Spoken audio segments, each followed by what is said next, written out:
The morning light filtered through the thin curtains of the nursing home room as Tabitha held her grandmother's weathered hand one last time. Jane's breathing had grown shallow in the early hours, and by sunrise, she was gone. The woman who had raised Tabitha and her brother after their mother's death 20 years ago had finally found peace. Tabitha sat in the quiet room, overwhelmed by grief and the weight of loss. Jane had been more than a grandmother. She had been their anchor, their protector, and for Tabitha, her closest confidant. The steady beeping of machines had been replaced by an unbearable silence that seemed to echo through her chest. She barely noticed when her brother Colin arrived 2 hours later, his expensive suit wrinkled from travel and his expression more inconvenienced than sorrowful. He glanced briefly at Jane's still form before turning his attention to Tabitha. "So, how long has she been?" Colin asked, checking his watch. "About 2 hours," Tabitha replied quietly, not looking up from where she sat beside the bed. Colin nodded curtly and pulled out his phone. "I need to call work. This trip is already costing me a fortune." He paused, then looked at Tabitha with calculating eyes. "Speaking of costs, are we splitting the funeral expenses? Or are you handling everything? I mean, you were the one living off her pension all these years." Tabitha's head snapped up, her grief momentarily replaced by disbelief. "Living off her pension? Colin, I worked 2 jobs to help pay for her care here. I visited her every week for 5 years while you couldn't even remember her birthday." "Look, I'm just being practical," Colin said, his tone defensive. "Money doesn't grow on trees, and funerals are expensive. I've got my own family to think about." The callousness in his voice made Tabitha's stomach turn. This was their grandmother they were talking about, the woman who had sacrificed so much to give them a home when they had nowhere else to go. "Everything's already been paid for," she said quietly. Colin's face immediately brightened. "Oh, well, that's good then." He seemed genuinely relieved, as if a weight had been lifted from his shoulders. Tabitha turned away from him, unable to bear looking at his satisfied expression. How had they grown up in the same house and turned out so differently? Later that evening, Tabitha's husband Timothy found her sitting at their kitchen table, staring blankly at a cup of cold coffee. He approached carefully, placing a gentle hand on her shoulder. "You were there for her until the very end. That means something. After everything you did for her, all those visits, helping with her medical appointments, making sure she was comfortable in that nursing home, she knew how much you loved her." His words were comforting, but there was something else behind them that Tabitha couldn't quite identify. Timothy had always been supportive, but lately she'd noticed him asking more questions about Jane's finances, her property, her plans for the future. She pushed the thought away, feeling guilty for doubting her husband's motives at such a difficult time. 3 days after the funeral, the family gathered in the sterile office of Jane's longtime attorney, Mr. Henderson. The air was thick with tension and unspoken expectations. Timothy sat beside Tabitha, his leg bouncing nervously under the table. Colin had arrived precisely on time, his impatience barely concealed behind a mask of appropriate solemnity. Mr. Henderson adjusted his glasses and opened a thick folder. "Jane was very specific about her final wishes," he began. "She updated her will just 6 months ago, and I can assure you that she was of sound mind when she made these decisions." Timothy's hand found Tabitha's, squeezing gently. She could feel the anticipation radiating from him. He had mentioned several times over the past few days how Jane would surely recognize Tabitha's devotion and sacrifice. The house in the city was worth at least $300,000. It would change their lives completely. "To my grandson, Colin," Mr. Henderson read, "I leave my house at 247 Maple Street, along with all furnishings and property therein." Colin's mouth fell open. "The city house?" He couldn't hide his excitement, a grin spreading across his face. I can't believe it. That's incredible." Tabitha felt her heart sink, but she tried to maintain her composure. She had never expected to inherit the valuable property, but some small part of her had hoped that Jane had seen her dedication and sacrifice. "And to my granddaughter Tabitha," the lawyer continued, "I leave my childhood home in Sisterton Village, including the house and surrounding 2 acres of land." The room fell silent for a moment before Colin burst into hysterical laughter. The old shack? That falling down dump in the middle of nowhere? He wiped tears from his eyes, his laughter bordering on cruel. "Oh, that's rich. Hey, Tabitha, at least it's full of memories, right? All those wonderful memories of leaking roofs and broken floorboards." Timothy's face had gone red with fury. He stood abruptly, pointing an accusing finger at the lawyer. "This is ridiculous.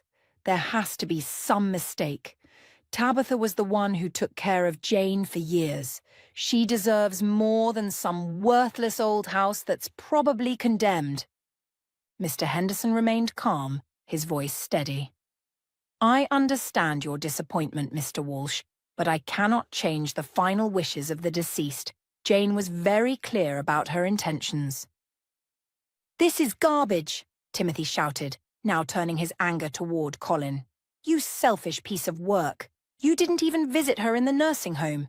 You couldn't be bothered to call on her birthday or Christmas, but somehow you get the valuable property." Colin's laughter had subsided, replaced by defensive anger. "Hey, don't blame me for Grandma's decisions. Maybe she finally realized that I'm the one with business sense, the one who can actually make something of an inheritance."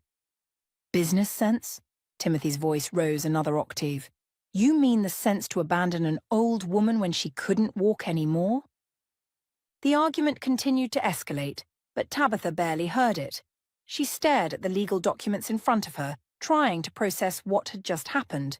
But as her husband and brother continued to shout at each other, Tabitha found herself thinking not about the monetary value of her inheritance, but about the woman who had left it to her. Jane had always been deliberate in her choices, never acting without careful consideration. Maybe there was more to this decision than anyone realized. Tabitha watched the heated argument unfold before her as if she were observing a scene from someone else's life. Timothy's face had turned an alarming shade of red as he jabbed his finger in Colin's direction, while her brother stood with his arms crossed, a smug smile playing at the corners of his mouth. The irony of the situation wasn't lost on her. If anyone had the right to be angry about the inheritance, it should have been her. She was the one who had held Jane's hand through countless medical appointments, who had advocated for better care when the nursing home staff seemed indifferent, who had spent her savings on small comforts to make Jane's final years more bearable. But as she sat there listening to their voices rise and fall in accusation and defense, Tabitha found herself oddly detached from their fury. The disappointment was there, certainly, yet underneath it all was something else. A quiet acceptance that this was simply who Jane had been, deliberate, mysterious, and often impossible to understand. Jane had never been one to explain her decisions or justify her actions to anyone. Such was her grandmother, Tabitha thought to herself, using the phrase Jane had often employed when discussing the eccentricities of their long-dead great-grandmother. Despite her confusion and disappointment, Tabitha felt a familiar warmth of gratitude wash over her. Jane had taken them in when they had nowhere else to go, had fed and clothed them, had stayed up nights when they were sick, had celebrated their achievements and comforted them through their failures. She had given them something invaluable, a home, stability, and unconditional love during the most vulnerable years of their lives. Colin, on the other hand, had never seemed to appreciate any of it. Even as a child, he had been perpetually dissatisfied, always looking for someone to blame for whatever was lacking in his life. Their absent father had become his favourite scapegoat, the phantom figure onto whom he could project all his resentments and disappointments. As the argument between Timothy and Colin began to wind down, both men apparently exhausted by their own indignation, Colin gathered his papers with exaggerated satisfaction. He straightened his tie and smoothed his hair, as if preparing for a victory lap. "Well, I guess that settles it," he said, his voice dripping with false magnanimity. "Don't worry, Tabitha. I'm sure you'll find some use for that old place. His laugh was sharp and condescending. Congratulations, Colin, she said quietly, her voice steady despite the turmoil in her chest. I hope the house brings you happiness. Her brother looked momentarily surprised by her gracious response, as if he had been expecting more of a fight. For just a moment, his triumphant expression flickered, and Tabitha caught a glimpse of something that might have been guilt or uncertainty. But it passed quickly, replaced by his familiar mask of self-satisfaction. Within minutes, Colin had left the lawyer's office, practically bouncing with joy as he headed to his car. Through the window, Tabitha watched him pull out his phone, no doubt calling his wife to share the good news. He drove away without looking back, leaving Tabitha and Timothy to face the reality of their unexpected inheritance. The silence in the car during the first half of the drive home was suffocating. Timothy gripped the steering wheel tightly, his knuckles white against the black leather, while Tabitha stared out the passenger window at the passing landscape. She could feel the tension radiating from him like heat from a furnace, and she knew it was only a matter of time before he exploded. We need to get rid of that old place, Timothy finally said, his voice tight with barely controlled anger. How much do you think we could get for it if we put it on the market immediately? Tabitha turned to look at him, studying his profile as he focused intently on the road ahead. We wouldn't get much for it, she said quietly, and I'm not planning to sell it anyway. Timothy's foot pressed harder on the accelerator. What do you mean you're not going to sell it? Tabitha, be practical. It's a worthless old shack in the middle of nowhere. At least we could get something for it, even if it's not much. It wouldn't really make sense to sell it for practically nothing, Tabitha replied, her voice remaining steady. I'd rather keep it. That was when Timothy lost control completely. His face flushed red as he pounded his fist against the steering wheel, his voice rising to a shout that filled the small confines of the car. Are you insane? This is exactly your problem, Tabitha. You're absolutely worthless when it comes to protecting your dignity and standing up for yourself. People around you are clearly trying to rob you, and you just sit there like a doormat and take it. The venom in his voice was startling, but what struck Tabitha most was the realization that had been building slowly over the past few hours. She looked at him with a slight smile that seemed to infuriate him even more. Are you one of them? She asked quietly. The question hit Timothy like a physical blow. His mouth opened and closed several times as he struggled to find words, his defensive instincts kicking in immediately. What? How can you even ask me that? I'm your husband. I'm trying to protect you from making stupid decisions that will hurt both of us. But even as he spoke the words, Tabitha could see the truth written across his face. Timothy wasn't worried about her. He was worried about himself. He was no different from Colin, her greedy brother. The only difference was that Colin's selfishness was obvious and straightforward, while Timothy's was wrapped in false concern and manipulative charm. The realization should have been devastating, but instead, Tabitha felt an odd sense of clarity. She had learned this truth too late to change the course of their marriage, but perhaps not too late to change the course of her life. When they had first met 7 years ago, Timothy had been everything she thought she wanted in a man. Sweet, polite, attentive, he had pursued her with a persistence that felt romantic rather than pushy. Growing up without a father figure, Tabitha had been vulnerable to his charms. She had been a naive young woman with dreams of marrying a loving husband and building the kind of family she had never really had. But marriage had revealed a different man entirely. The sweet, attentive boyfriend had gradually transformed into someone manipulative and controlling.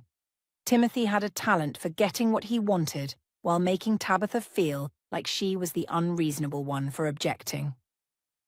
When she wanted to continue visiting Jane every week, he complained that she was prioritizing her grandmother over their marriage.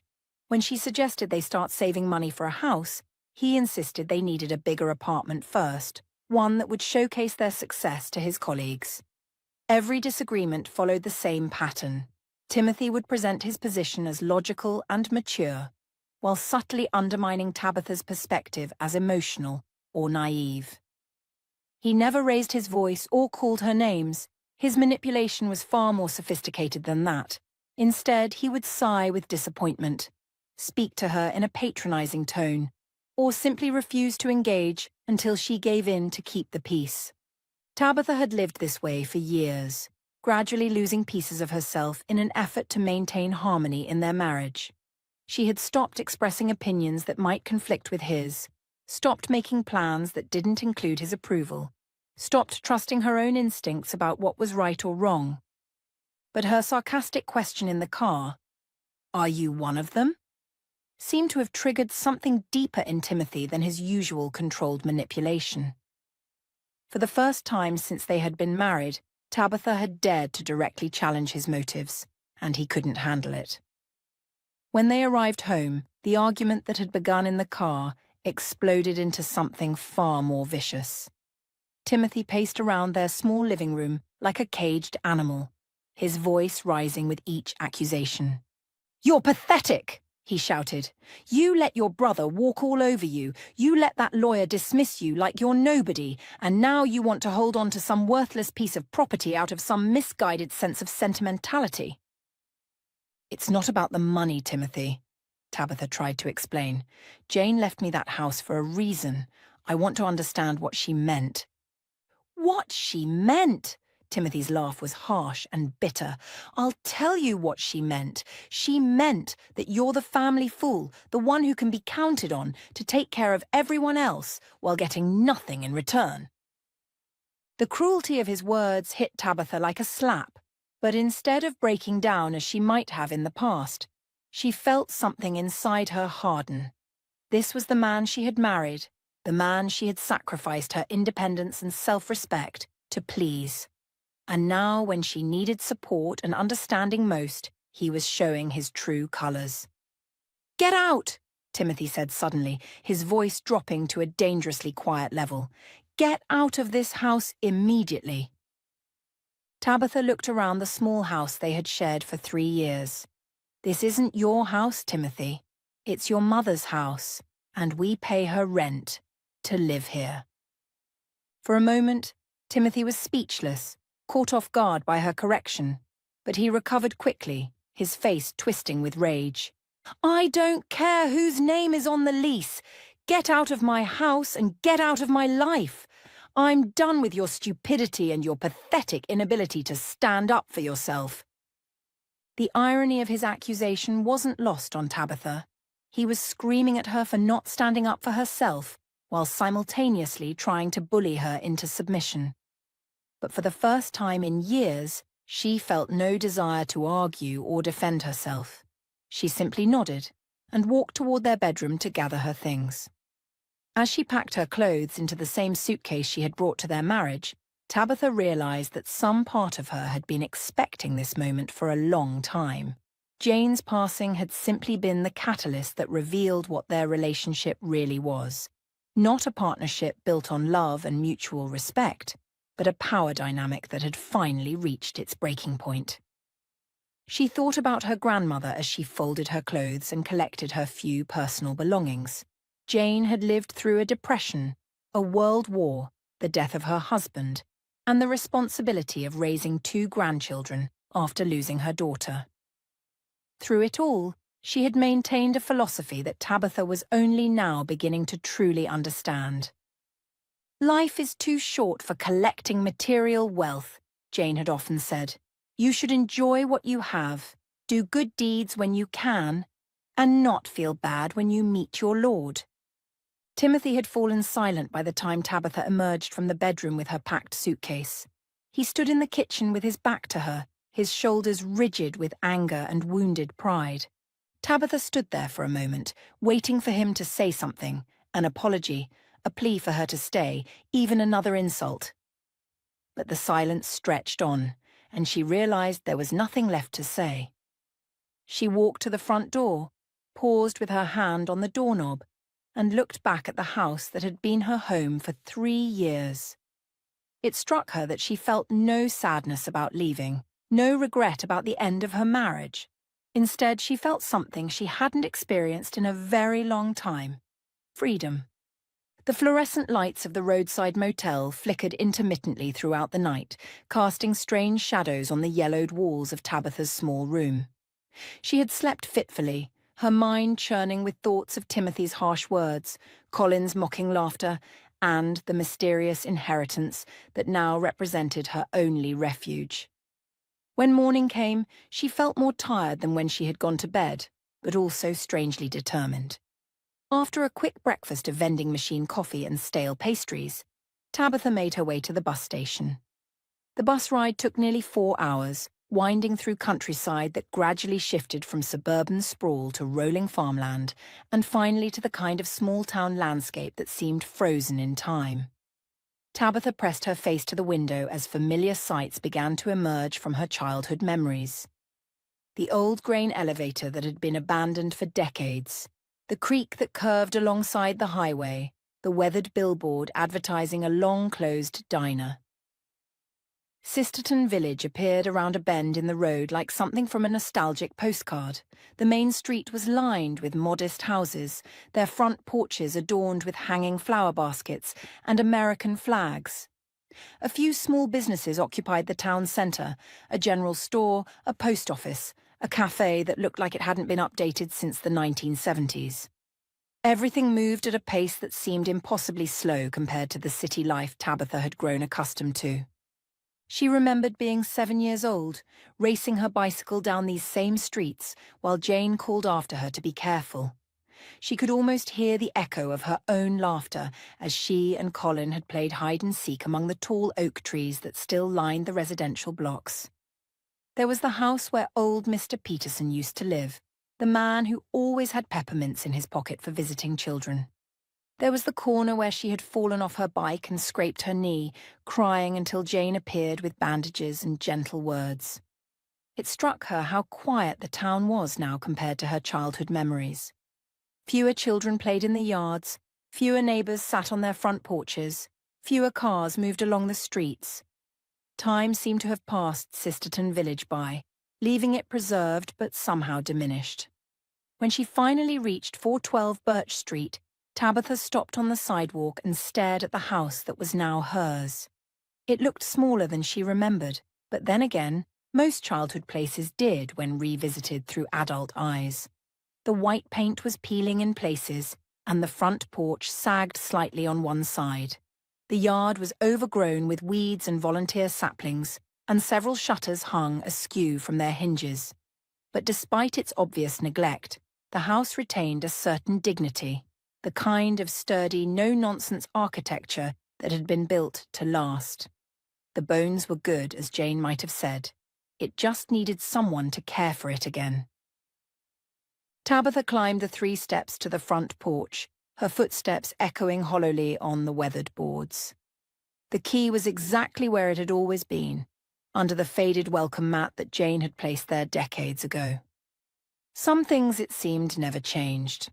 The front door opened with a creak that transported her instantly back to childhood. She stepped inside and was immediately hit by the musty smell of a house that had been closed up too long. Dust particles danced in the shafts of afternoon sunlight that filtered through the grimy windows, and everything was covered in a fine layer of grey dust that spoke of years of neglect. The living room looked like a museum exhibit of her grandmother's life. The same floral-patterned sofa sat against the far wall, now faded and worn. Jane's rocking chair occupied its usual spot by the window. The old upright piano that Tabitha had attempted to learn on still stood in the corner, its ivory keys yellowed with age. She moved through the house slowly, reacquainting herself with each room. The kitchen retained its vintage charm, with checkered linoleum floors and white metal cabinets that had probably been installed in the 1950s. The bathroom featured the same clawfoot tub where Jane used to bathe her and Colin when they were small. The 2 bedrooms upstairs were exactly as she remembered them, one that had been Jane's and the smaller one that she and Colin had shared during their visits. But it was cold, bone-deep cold that seemed to seep through the walls and settle in her joints. As evening approached and the temperature began to drop, Tabitha realized She would need to get some heat going if she was going to spend the night here. She made her way to the basement, where the old furnace crouched like a sleeping metal beast. It looked ancient and somewhat intimidating, but she remembered Jane firing it up during their childhood visits. The problem was, she would need firewood, and she had no idea if any remained on the property. The backyard was even more overgrown than the front, with tall grass and brambles that had taken over what once had been Jane's vegetable garden. Tabitha picked her way through the jungle of weeds, searching for any sign of a woodpile or storage shed. She was so focused on her search that she nearly jumped out of her skin when a small voice piped up behind her. "Hey, what are you doing there? Are you a robber?" Tabitha spun around to find herself facing a little boy who couldn't have been more than 5 years old. He stood with his hands on his hips, his chin thrust out defiantly, trying his best to look fierce despite his diminutive size. His dark hair was tousled, and his jeans were grass-stained at the knees, suggesting he had been playing outside before encountering this potential intruder. Despite her surprise, Tabitha couldn't help but smile at his brave attempt to protect the property. "No, I'm not trying to rob the house," she said gently. "I'm the new person who lives here now." The boy's eyes narrowed suspiciously. "That's not true. My grandma said Mrs. Wilson asked us to watch the house while she was away. She didn't say anything about any new people moving in." "Mrs. Wilson was my grandmother," Tabitha explained, crouching down to be at eye level with the child. "When I was little, I used to live in this house too. My grandma passed away recently and she left the house to me." The boy studied her face carefully, as if trying to determine whether she was telling the truth. After a long moment, his defensive posture relaxed slightly. "She died?" he asked, his voice softer now. "Yes, she did. A few days ago." "That's sad," the boy said with the simple honesty that children possess. "The house is really cold," Tabitha said. "I was looking for some firewood so I could start the furnace. Do you know if there's any around here?" The mention of firewood seemed to galvanize the boy into action. "I'm Johnny," he announced, as if proper introductions were necessary before proceeding further. "I live right there." He pointed to a modest house next door that Tabitha could just make out through the overgrown hedge. "I'm Tabitha. It's nice to meet you, Johnny." "Wait here," Johnny commanded, then turned and raced toward his house with the boundless energy of childhood. Within minutes he was back, struggling to carry an armload of split logs that seemed almost as big as he was. His face was red with exertion, but he was clearly proud of his contribution to the effort. "These should work," he announced, dropping the wood with a satisfying thump. Without waiting for thanks or instruction, he marched toward the back door. "Where's the furnace?" "I know how to help with fires. My dad taught me." Tabitha led him down to the basement, touched by his eager helpfulness. Johnny surveyed the old furnace with the serious expression of someone much older, then placed his hands on his hips again in what appeared to be his signature pose. "Do you know how to light it?" he asked. "I think so," Tabitha said, memories of watching Jane perform this same ritual flooding back. "I remember how my grandma used to do it." Together they worked to get the furnace running. Johnny proved to be an excellent assistant, handing her kindling when she needed it, and watching intently as she adjusted the dampers and vents. When the first flames began to lick at the wood and the furnace rumbled to life, Johnny clapped his hands in delight. "We did it," he exclaimed. The warmth from the newly lit furnace had just begun to chase the chill from the old house when a firm knock echoed through the front door. Johnny's head snapped up from where he had been proudly examining their handiwork in the basement. "That's probably Grandma Monica," he said, suddenly looking a bit sheepish. "I was supposed to be home before dark." Tabitha followed him upstairs and opened the front door to find an elderly woman leaning heavily on a wooden cane. Despite her obvious need for support, she carried herself with dignity, her silver hair neatly pinned back and her weathered cardigan buttoned precisely to the top. "Johnny Patrick Murphy, what have I told you about wandering off without telling me where you're going?" Monica's voice carried the loving but firm tone that grandmothers had perfected over generations. "I'm sorry, Grandma," Johnny said, though his excitement quickly overcame his contrition. "But I helped the new lady start the furnace. We got it working and everything." Monica's sharp eyes shifted from her grandson to Tabitha, taking in her appearance with the quick assessment of someone who had learned to judge character over many decades. "I saw the smoke coming from the chimney and figured someone must have finally come to this old place. When I couldn't find this little rascal anywhere, I had my suspicions." "I'm Tabitha," she said, extending her hand, "and Johnny was absolutely wonderful. I never would have managed to get the heat going without his help." Monica's expression softened as she shook Tabitha's hand with a grip that was surprisingly strong. "Monica Sullivan. And you're right about this one being a good helper, though he does have a tendency to be a bit too trusting with strangers." She ruffled Johnny's hair affectionately. "His daddy would have my hide if he knew I let him wander off to help someone I'd never met." "Johnny mentioned his father works on an oil rig," Tabitha asked. "That's right. My son Pat comes home every 2 weeks when his rotation ends. Good money, but hard work, and it's tough on the boy not having his dad around more." Monica's eyes grew distant for a moment before focusing back on Tabitha. "I don't mean to pry, but are you family of Jane's? We wondered what would happen to this place after she moved away." "She was my grandmother," Tabitha replied. "She passed away last week and left me the house." Monica's face immediately creased with genuine sorrow. "Oh, my dear, I'm so sorry for your loss. Jane was such a wonderful woman. We only knew her for a few years before she moved to the city, but she was the best neighbor we could have asked for." Over the next hour, as Johnny played contentedly in the living room, Tabitha and Monica sat at Jane's kitchen table sharing stories. Monica told her about how the Sullivan family had moved to Sisterton Village 5 years ago when Pat had lost his job at the factory in the next town over. They had been struggling to make ends meet when Jane had welcomed them with open arms, bringing casseroles when Monica was recovering from hip surgery and offering to watch Johnny when emergencies arose. A week passed in a blur of cleaning, organizing, and slowly making the old house livable again. Tabitha had managed to get the electricity turned on and had spent her meager savings on basic groceries and cleaning supplies. The work was exhausting, but oddly satisfying. Each room she reclaimed from dust and neglect felt like a small victory.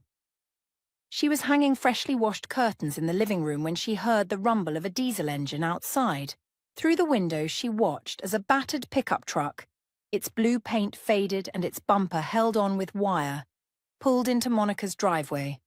Within minutes, Johnny came racing across the yard, his face lit up with pure joy. "Dad's home!"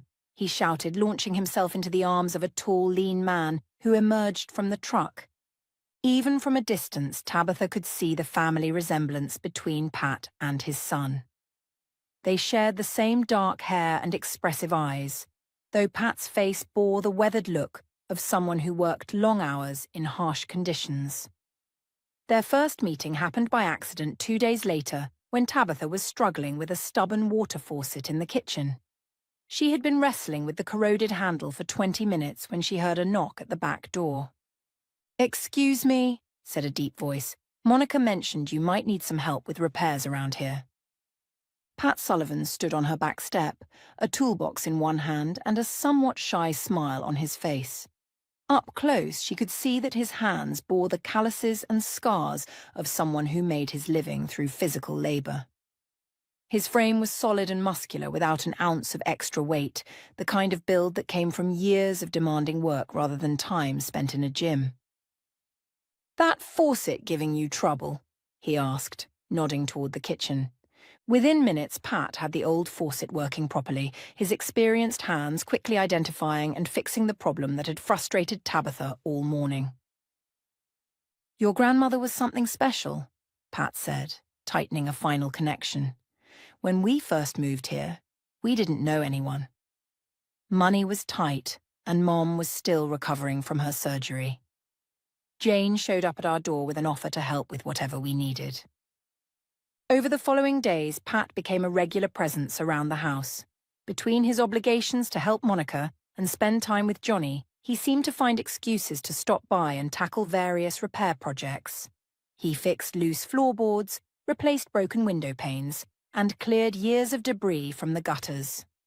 As a gesture of gratitude for her neighbour's kindness and hard work, Tabitha decided to cook a proper dinner and invite the whole Sullivan family to share it. The dinner was a revelation. Seated around Jane's old dining table with Monica's gentle stories, Johnny's constant chatter, and Pat's quiet humour, Tabitha experienced something she hadn't felt in years: the warmth of genuine family connection. There was no hidden agenda, no manipulation, no calculation of who owed what to whom. Just simple, honest companionship shared over a home-cooked meal. Johnny dozed off in his chair before dessert was finished, his head lolling against his father's shoulder. Pat scooped him up gently, carrying him with the practiced ease of a single parent. "That boy could sleep through a hurricane," Monica said fondly, watching her son disappear into the house with his sleeping child. "Thank you for dinner, dear. It's been too long since we had such a lovely evening." After Monica retired for the night, claiming exhaustion but wearing a satisfied smile, Tabitha and Pat found themselves alone on the front porch. The autumn air was crisp and filled with the scent of wood smoke from chimneys throughout the neighbourhood. Pat pulled a pack of cigarettes from his shirt pocket and lit one with practiced efficiency. The orange glow of the tip illuminated his face briefly in the darkness. "You know," Tabitha said, settling into one of the old porch chairs, "I have to ask, who's the lucky girl who keeps you so nervous that you have to smoke that much?" Pat's laugh was short and humourless. "I wish it was about a girl," he said, taking a long drag. "Would probably be a lot simpler if it was." He was quiet for a moment, and Tabitha sensed there was more he wanted to say. She waited, recognizing the look of someone carrying a heavy burden. "Things are tough right now," Pat finally continued, his voice barely above a whisper. "The oil rig pays good money, but it's not steady work. Could end any day, and then what?" He flicked ash into the darkness. "Sometimes it feels like I'm one bad month away from losing everything we've worked for." The vulnerability in his admission surprised Tabitha. This was clearly a man who took pride in providing for his family, and admitting his fears couldn't have been easy. "I'm sorry," she said quietly. "That must be incredibly stressful." "It is what it is," Pat replied, though she could hear the weariness in his voice. "Just have to keep working and hope things get better." As autumn settled over Sisterton Village, Tabitha made a decision that surprised even herself. She would stay. The old house that had seemed like such a burden just weeks ago now felt like a sanctuary. For the first time in years, she woke up each morning without the knot of anxiety that had become her constant companion during her marriage to Timothy. She found work at Henderson's General Store, the same family-owned business that had anchored Main Street for 3 generations. The pay was modest, barely enough to cover her basic expenses, but Mrs. Henderson was kind, the work was honest, and Tabitha discovered she had a natural talent for connecting with the local customers.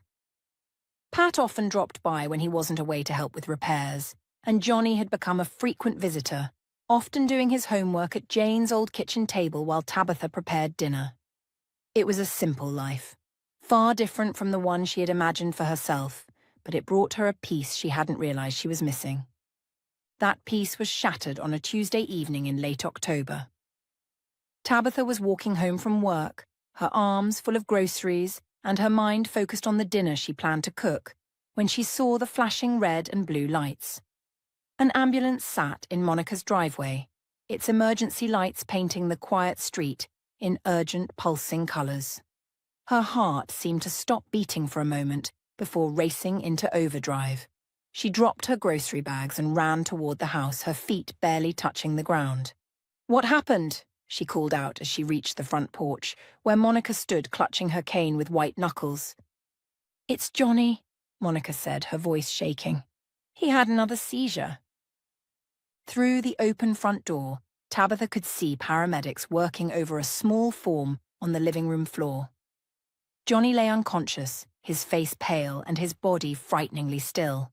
One paramedic was checking his vital signs while another prepared an IV line. "How long has he been out?" Tabitha asked, moving to put a supportive arm around Monica's shoulders. "About 10 minutes now," Monica replied, tears streaming down her weathered cheeks. "He was just playing with his toy cars, talking about his day at school, and then he just collapsed." Tabitha felt her own eyes fill with tears as she watched the paramedics work. Johnny looked so small and vulnerable lying there, nothing like the energetic, helpful little boy who had become such an important part of her daily life. "He hasn't had one in over a year," Monica continued, her voice barely above a whisper. "We were starting to hope. The doctors said he might be growing out of them." The sound of screeching tires announced Pat's arrival. He must have broken every speed limit between the oil rig and home. He burst through the front door, his face a mask of terror and desperation. "How is he?" Pat demanded, dropping to his knees beside his son. "He's stable," one of the paramedics replied calmly. "But we need to get him to the hospital for observation. Has this happened before?" "Yes," Pat said, his voice cracking. "He has Dravet syndrome. His neurologist is Dr. Martinez at Children's Hospital." Tabitha had never heard of Dravet syndrome, but the way Pat said the words, with a mixture of familiarity and dread, told her everything she needed to know. This was not a one-time emergency. This was their reality. At the hospital, while Johnny was being examined and monitored, the full scope of the Sullivan family's burden became clear. Pat and Monica took turns explaining Johnny's condition to Tabitha as they sat in the sterile waiting room, their voices heavy with exhaustion and worry. Dravet syndrome was a rare form of epilepsy that typically began in infancy. The seizures were unpredictable and could be triggered by fever, stress, or sometimes nothing at all. "The medications help," Pat explained, running his hands through his hair. "But they're expensive. Really expensive. His treatment costs about $40,000 a year, and our insurance—" He laughed bitterly. "Our insurance calls it a pre-existing condition and won't cover most of it."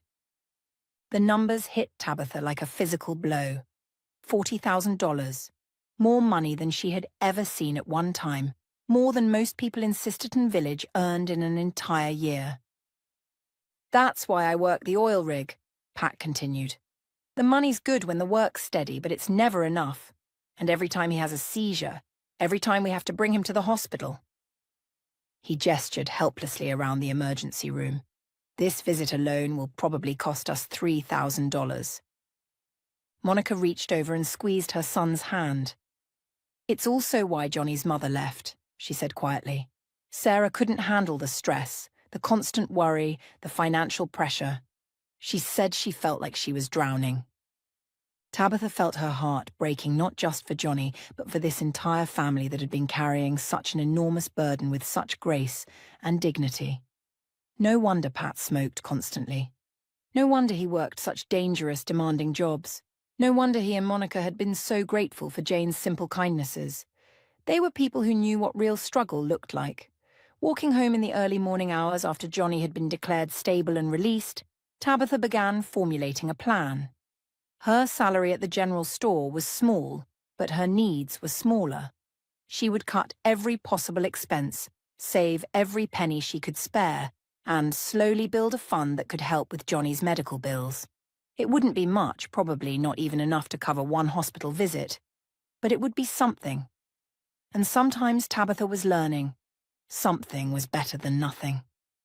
The attic had been haunting Tabitha's thoughts for weeks. Every time she walked past the narrow door at the top of the stairs, she felt Jane's presence most strongly.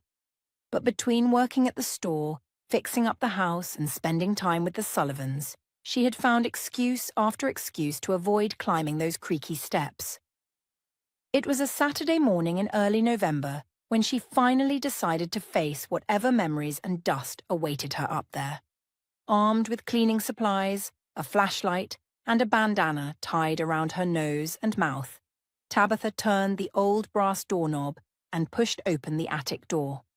The hinges protested with a long, mournful creak, and as the door swung open, something heavy tumbled down the steep attic stairs with a series of loud thumps. Tabitha jumped back, her heart racing, as an old leather suitcase came to rest at her feet. "What in the world?" she muttered, kneeling down to examine the case. It was clearly vintage, with brass buckles that had turned green with age and leather that was cracked but still sturdy.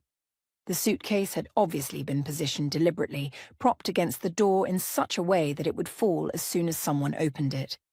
With trembling fingers, Tabitha unfastened the buckles. The suitcase opened with a soft sigh, releasing the faint scent of lavender that had always surrounded Jane. Inside, nestled in what appeared to be one of Jane's old silk scarves, was a cream-coloured envelope with "For my dearest Tabitha" written across it in Jane's familiar handwriting. Tabitha's vision blurred with sudden tears as she carefully lifted the envelope, even now, weeks after her grandmother's death, seeing that beloved handwriting felt like receiving a message from beyond the grave. She made her way downstairs to the kitchen, where she could sit at Jane's old table and read the letter in proper lighting. Her hands shook as she carefully opened the envelope and unfolded the pages inside. Jane's words seemed to flow off the paper, her voice as clear as if she were sitting right there in the room. "My dearest Tabitha, if you are reading this, then you have made the choice I knew you would make. You chose to stay in the house that raised me, the house that holds so many of our memories together. You chose to see value in something that others dismissed as worthless. This tells me everything I need to know about the woman you have become. I have always been so proud of you, my dear girl. From the time you were small, you showed a kindness and generosity that reminded me of my own mother. Even when life was difficult, even when you had your own struggles to face, you never stopped caring for others. I must confess something to you now. I gave Colin the house in the city because I knew it would get him out of our lives completely. He was always focused on what he could gain, never on what he could give. The valuable house will satisfy his greed, and hopefully we won't have to deal with his selfishness anymore. But you, my darling granddaughter, you have always been different. I know that you have been donating most of the money I gave you for your expenses to various charities. Don't look so surprised. I've always known where my money was really going. Instead of keeping it for yourself, you chose to help others who had even less. This is exactly why I knew you were the right person to receive my true inheritance. In this envelope, you will find a business card for my financial advisor, Mr. Robert Abagnale. Call him. He has been waiting to hear from you.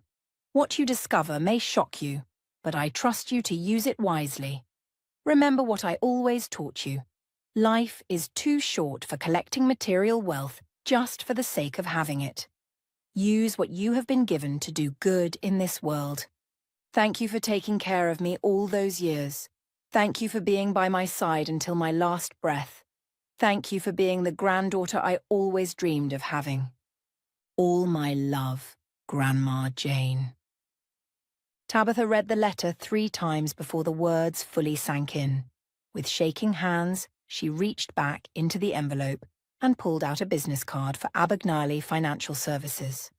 The card was elegant and understated, with an address in the city and a phone number written in Jane's handwriting on the back. She stared at the card for a long time, trying to imagine what Jane could possibly have left her that would require a financial advisor. Maybe a small savings account, or perhaps some old bonds that might be worth a few $1,000s. Whatever it was, Tabitha knew she would use it to help Johnny. Taking a deep breath, she picked up the phone and dialed the number. "Abagnale Financial Services, this is Robert Abagnale speaking." "Hello, Mr. Abagnale. This is Tabitha Walsh. I believe my grandmother, Jane Wilson, asked you to expect my call." There was a pause, then the sound of papers shuffling. "Ms. Walsh?" "Yes. I've been waiting to hear from you. Please accept my condolences on your grandmother's passing. She was a remarkable woman and a very astute investor. Investor? Tabitha's voice cracked slightly. Oh my, she didn't tell you, did she? Ms. Walsh, I think we need to meet in person. This is not the kind of conversation to have over the phone. Can you come to my office sometime this week? I suppose so. Can you at least give me some idea of what this is about? Mr. Abagnale was quiet for a moment. Ms. Walsh, your grandmother was an extraordinarily savvy investor. Over the past 40 years, she made a series of very smart choices with her money.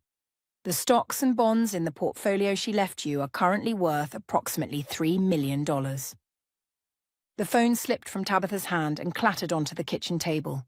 $3 million. The number was so large it didn't seem real. She had never even seen $1,000 at one time, let alone $3 million. Ms. Walsh, are you still there? Tabitha fumbled for the phone. I'm sorry, I think I misheard you. Did you say $3 million? Yes, ma'am. 3.2 million, to be more precise.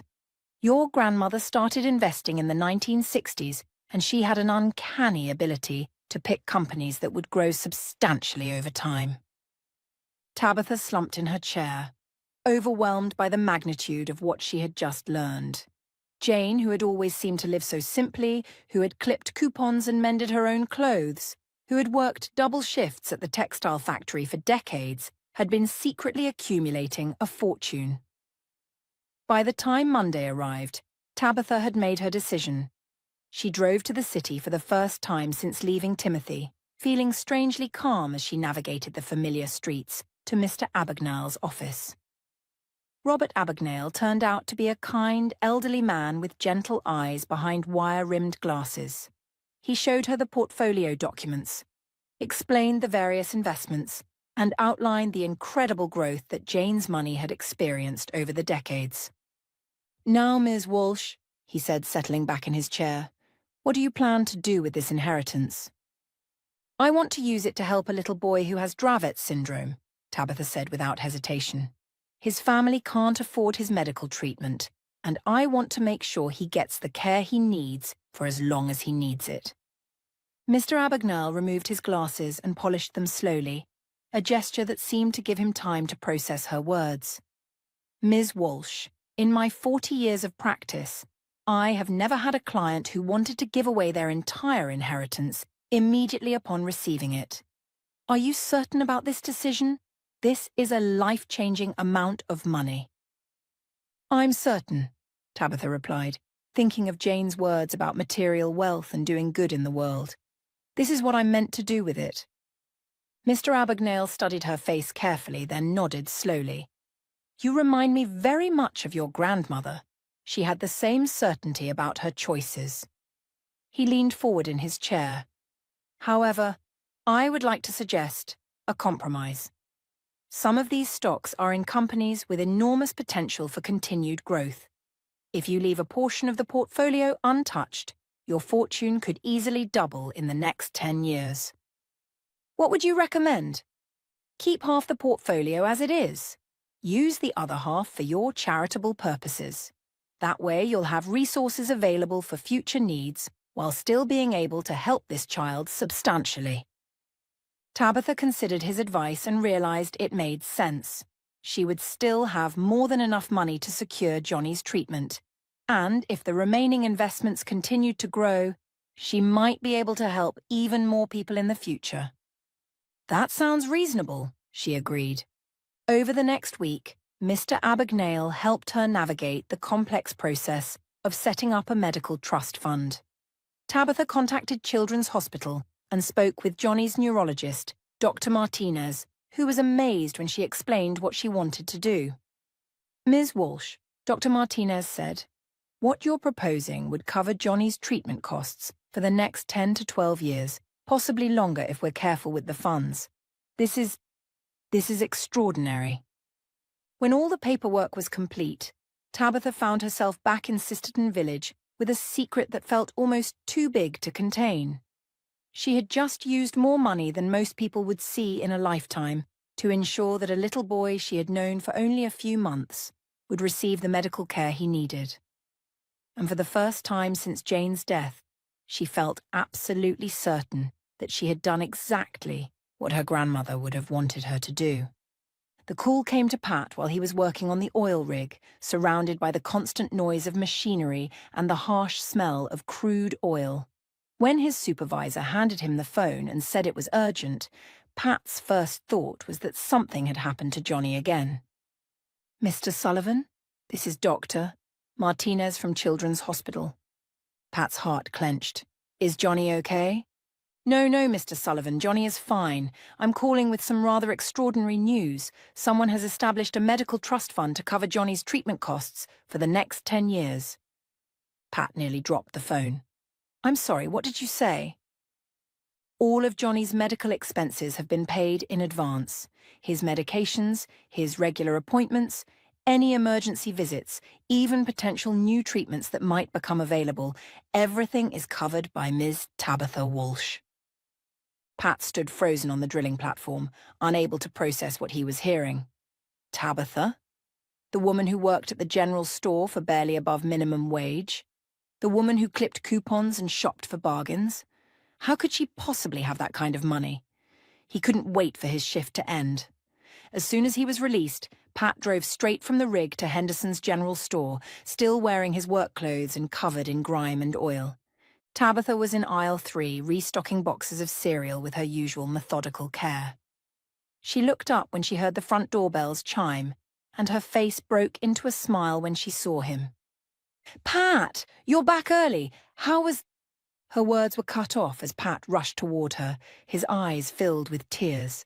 His calloused hands gripped her shoulders, and before she could react, he pulled her into the tightest hug she had ever received. "Why?" he whispered, his voice breaking. "Why did you do that?" Tabitha felt her own eyes fill with tears as she held him. Because a good father needs to be with his son, not working himself to death on an oil rig miles away. Pat's shoulders shook as he cried, all the stress and fear and exhaustion of the past few years pouring out of him.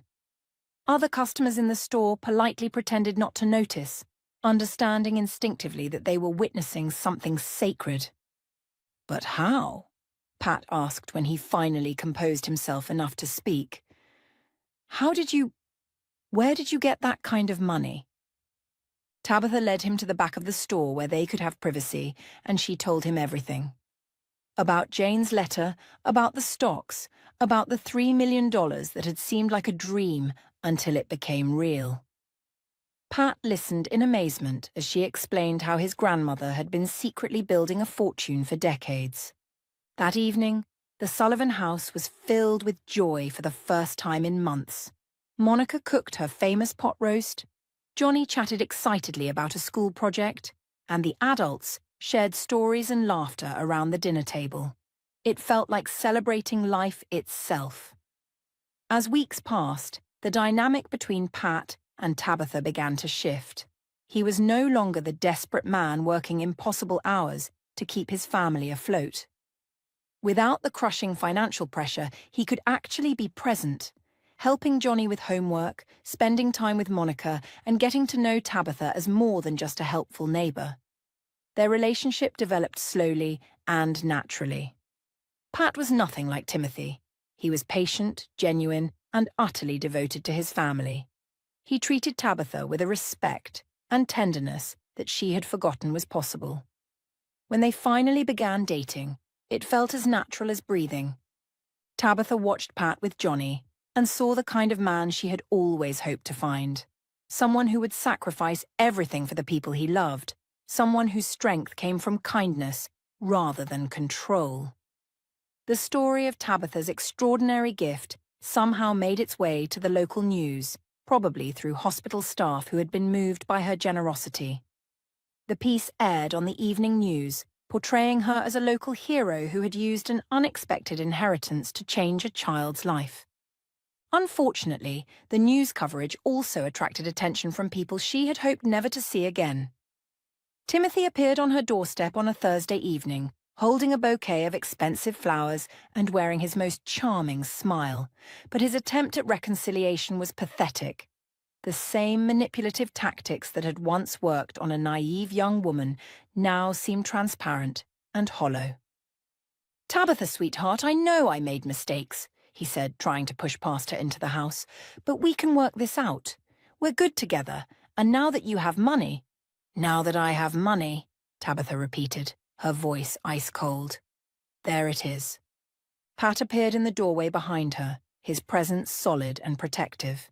Timothy's face fell when he saw the other man. "Who is this?"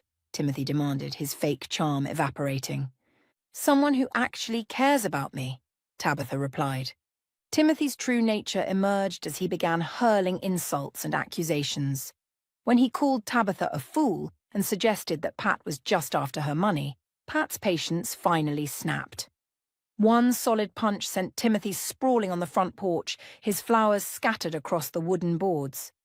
"Don't come back," Pat said quietly, but with unmistakable menace. Timothy left, clutching his bruised jaw and finally understanding what he had lost. Colin appeared the very next day, as if he and Timothy had coordinated their efforts.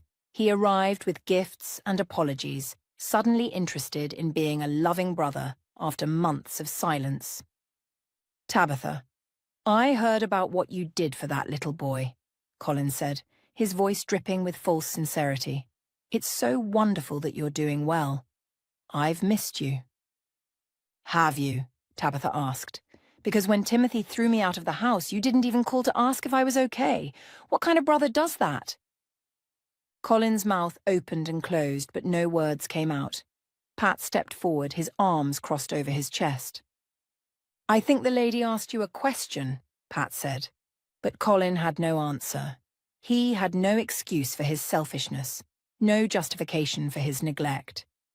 He left as quietly as he had come, and Tabitha knew she would probably never see him again. Late autumn had painted Sisterton village in brilliant shades of gold and crimson, and the air carried the crisp promise of winter. The old apple tree in Tabitha's backyard had dropped its last leaves, creating a colourful carpet that Johnny loved to run through. His seizures had been completely controlled by his new medication regimen for months now, and Pat had found steady work at a manufacturing plant nearby, close enough that he could come home every night. It was on one of those perfect October afternoons, with the smell of wood smoke drifting from chimneys throughout the neighbourhood, that Johnny approached Tabitha while she was raking leaves in the front yard. He had been helping her gather the fallen foliage into neat piles, but she noticed he had grown unusually thoughtful, sitting on the porch steps and watching her work. "Miss Tabitha," he said, his voice carrying that serious tone that children use when they want to discuss something important. "Yes, sweetheart?" Tabitha looked up from her rake, brushing a strand of hair from her face as a cool breeze rustled through the remaining leaves above them. Johnny stood up and walked over to her, his small face earnest and determined, his cheeks pink from the autumn chill. "I want to thank you for making it so I can stay healthy and Dad doesn't have to go away anymore." Tabitha's heart melted at his sincerity. She set down her rake and knelt on the leaf-strewn ground to be at his eye level, the same way she had that first day they met. "Oh, Johnny, you don't need to thank me. That was really my grandmother's gift. She's the one who made it all possible." But Johnny shook his head firmly, his dark eyes serious beyond his years. "No, Miss Tabitha. Grandma Monica told me that your grandma left you money, but she didn't tell you what to do with it. You chose to help me. You could have bought a big house or a fancy car or anything you wanted, but you picked me instead." His words were so simple yet so profound that Tabitha felt tears prick her eyes despite the cold air. "You're a very smart little boy, Johnny. Dad says you have the biggest heart of anyone he's ever met," Johnny continued, stepping closer, his breath visible in small puffs in the autumn air. "And Grandma Monica says you're an angel. I think they're both right." Without warning, Johnny threw his small arms around her neck and hugged her tightly. "I love you, Miss Tabitha." Tabitha held him close, feeling overwhelmed by the pure, uncomplicated love of a child as the golden leaves swirled around them. "I love you too, Johnny. More than you'll ever know." As the months had passed since that summer day when she'd changed their lives, their little family had grown stronger. Pat threw himself into his new job with the same dedication he had shown on the oil rig, but now his hard work had a different purpose. Instead of desperately trying to stay afloat financially, he was building towards something positive, a stable future for his son and the possibility of new dreams. He was home every evening to help Johnny with homework, to share dinner with Tabitha and Monica, and to simply be present in his son's life in a way that had never been possible before. Tabitha continued working at Henderson's general store, though she no longer needed the income. She had grown to love the daily interactions with her neighbours, the rhythm of small-town life, and the satisfaction of honest work. On a crisp evening in late November, as the first frost painted the windows and the smell of burning leaves filled the air, Pat suggested they take a walk after dinner. They bundled up in warm coats and strolled through the quiet streets, past the houses where neighbours had already begun decorating for the holidays, past the creek that would soon be edged with ice, and eventually to the small park at the centre of town. "You know," Pat said as they sat on a bench beneath the bare branches of an old oak tree, their breath forming clouds in the cold air, "a year ago, I thought my life was over."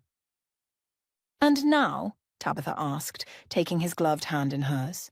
"Now I wake up every morning grateful." He turned to face her, his expression serious but happy in the glow of the park's old-fashioned streetlights. "Johnny is healthy. I have work that I enjoy. Monica is thriving. And I have you." Pat reached into his coat pocket and pulled out a small velvet box. Tabitha's breath caught in her throat, creating a larger puff of vapour in the cold air, as he opened it to reveal a simple but beautiful engagement ring that sparkled under the streetlight. "Tabitha Walsh," he said, his voice steady despite the emotion in his eyes.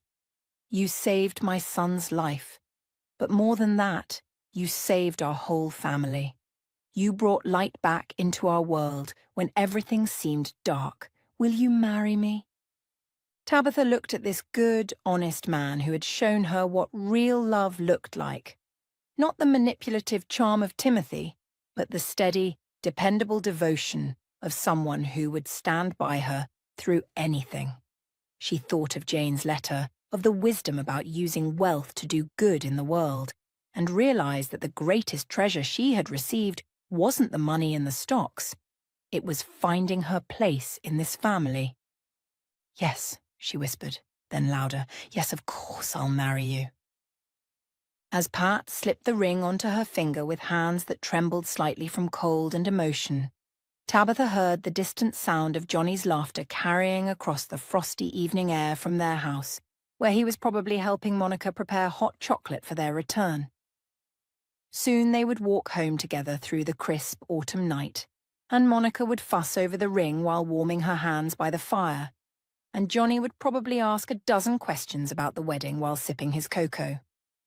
But for this moment, sitting beneath the bare oak tree in the park, where generations of Sisterton Village residents had shared their hopes and dreams, surrounded by the peaceful beauty of late autumn, Tabitha simply held Pat's hand and marvelled at how perfectly her life had turned out. Jane had been right all along. Life was too short for collecting material wealth. It was meant for collecting moments like this one, surrounded by people who loved you exactly as you were.